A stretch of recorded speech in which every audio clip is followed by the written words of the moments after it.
Hello everyone, welcome to glam and gears.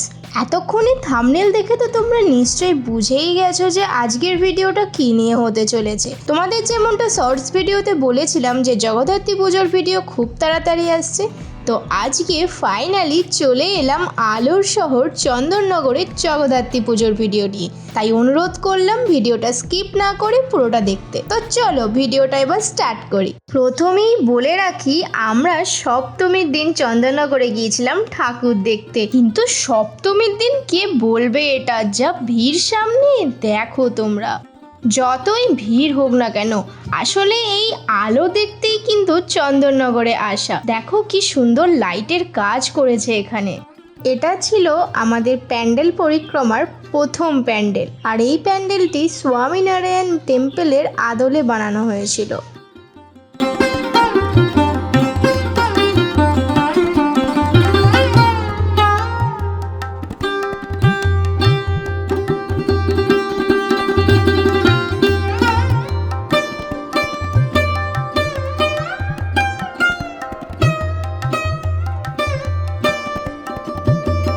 আমরাও চলেছি এখন আমাদের দ্বিতীয় প্যান্ডেল পরিক্রমার উদ্দেশ্যে। এইভাবে হেঁটে হেঁটে ঠাকুর দেখার মজাই আলাদা। এই লাইটের কাজটা আমার সব থেকে বেশি ভালো লেগেছিল, কি অসাধারণ কাজ করেছে এখানে।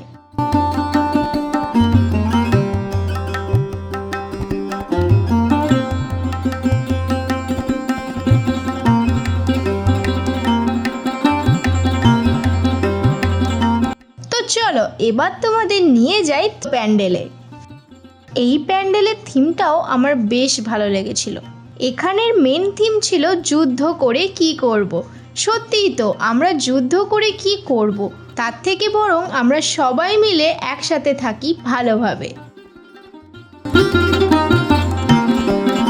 আজকে তোমাদের চন্দননগরে মা হৈমন্তিকার পুজো মানে জগদ্ধাত্রী পুজোর একটি ইতিহাস বলবো। আগে চন্দননগরে প্রায় প্রতিটি বাড়িতেই মা হৈমন্তিকার আরাধনা করা হতো, এবং এটা প্রথম শুরু করেছিলেন রাজা কৃষ্ণচন্দ্র।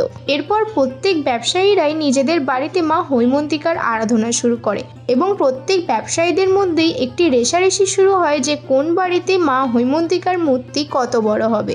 ধীরে ধীরে ব্যবসায়ীদের আর্থিক অবস্থার অবনতি দেখা দিলে শুরু হয় এই বারোয়ারি পুজো এবং বড় বড় উচ্চতার মা হৈমন্তিকার আরাধনা, এবং কালক্রমে এখনো পর্যন্ত এই এত বড় বড় উচ্চতার জগদ্ধাত্রী ঠাকুর কিন্তু পুজো হয়ে থাকে আলোর শহর চন্দননগরে।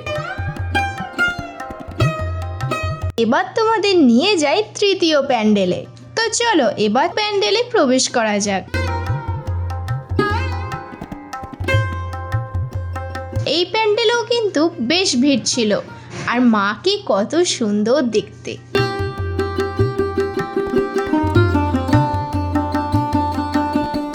আলোর শহর চন্দননগরের পথে হেঁটে হেঁটে আমরা পৌঁছে গেলাম আমাদের পঞ্চম প্যান্ডেলে।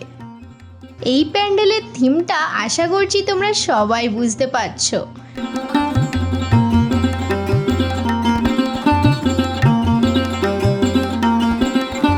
কি সুন্দর বুদ্ধিস্ট থিম করা হয়েছে এখানে।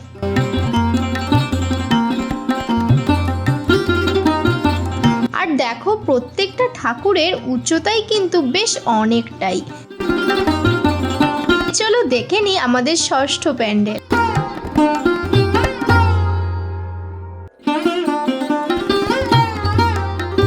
প্যান্ডেলের ভেতরটা দেখো কত সুন্দর।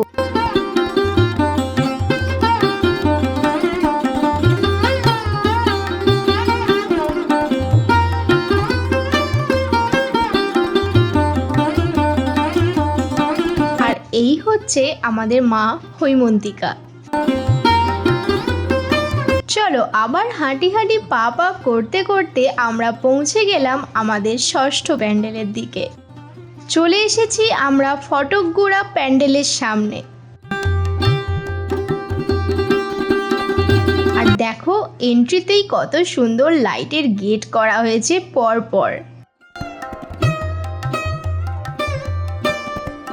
আমার আর আলাপনের কিন্তু বেশ লাগছিল। মন্দিরটাকে দেখো কত সুন্দর লাগছে। আর কত ভিড় দেখো, সবাই চলেছে মায়ের দর্শন করতে। আর দেখো মাকে কি অপূর্ব লাগছে। এটা ছিল আমাদের লাস্ট প্যান্ডেল, কিন্তু এখানে একটা গন্ডগোল হয়েছিল। এটা ছিল চন্দননগরের মধ্যাঞ্চলের ঠাকুর। এই মধ্যাঞ্চল প্যান্ডেলের পাশে একটি পুকুরে লাইট অ্যান্ড শো এর ব্যবস্থা করেছিল, কিন্তু প্রশাসনের তরফ থেকে সেই শোটা বন্ধ করে দেওয়া হয়। কারণ হিসেবে দেখানো হয়েছিল দর্শনার্থীরা পদপিষ্ট হয়ে যেতে পারেন। আর আমরা সেই মুহূর্তেই কিন্তু ওখানে পৌঁছেছিলাম। গিয়ে দেখি সব লাইট বন্ধ হয়ে গেছে। ভাবো তো একবার কতটা কষ্ট হয়। সারা বছর ধরে তারা কত পরিশ্রম করে এরকম একটা থিম করে এবং মাকে আনে, কত সুন্দর করে চারিদিক সাজায়, কিন্তু হঠাৎ যদি এরকমভাবে সব পণ্ড হয়ে যায় তাহলে কতটা কষ্ট হয়। পরে অবশ্য শুনেছিলাম যে লাইট অ্যান্ড শোটা আবার নতুনভাবে শুরু করা হয়েছে, শুনে খুব ভালো লেগেছিল। আর এই হচ্ছে আমাদের মা হৈমন্তিকা। এবার আমাদের বাড়ি ফেরার পালা চলে এসে খুব ভালোই লাগলো আলোর শহর চন্দননগরের জগদ্ধাত্রী পুজো দেখতে। তো চলো আজকে এই পর্যন্তই, ভিডিওটা আমি এখানে এন্ড করছি। আজকের ভিডিওটা আশা করি তোমাদের সকলেরই খুব ভালো লেগেছে। যদি ভালো লাগে ফ্যামিলি বা ফ্রেন্ডসদের সাথে শেয়ার করে নিও, আর পারলে আমার চ্যানেলটি সাবস্ক্রাইব করে আমার পাশে থেকো। তো চলো আবার ফিরছি নতুন একটা ভিডিও নিয়ে। ততক্ষণের জন্য tata, take care and good night.